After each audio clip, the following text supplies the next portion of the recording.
About 250,000 people voted in the New Hampshire primary election. Some of them were casting ballots for the first time, while others were more experienced. But there's one woman who's been closing the polls for longer than many voters have been alive.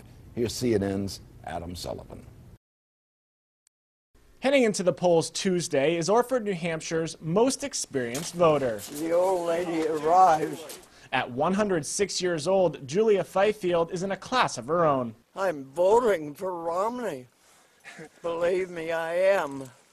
I'm a Republican through and through. Fifield has been casting ballots since she was 21, 85 years ago, at the strong urging of her grandfather. Not only urged me, he demanded me to get registered, and I've been voting ever since.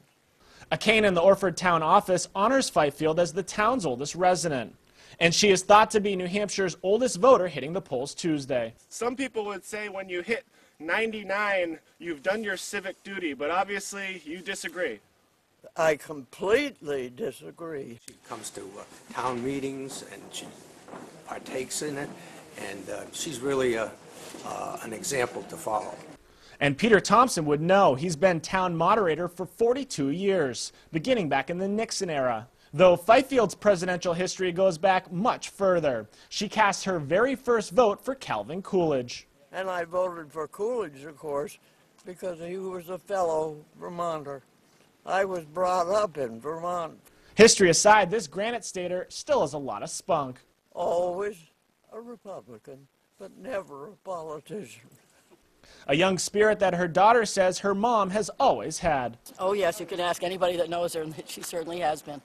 And she should have told you the story about she met President Taft when she was a little girl. It's all done. It's all over.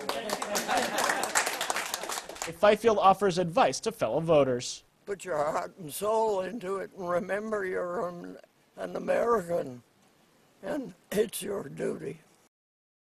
Indeed, she's right about that. That's awesome. Adam Sullivan reporting on the 106-year-old voter up there in New Hampshire. And she met Taft. She met Taft when she was a little girl. President Taft. How about that? Yeah. Unbelievable. Yeah. Okay.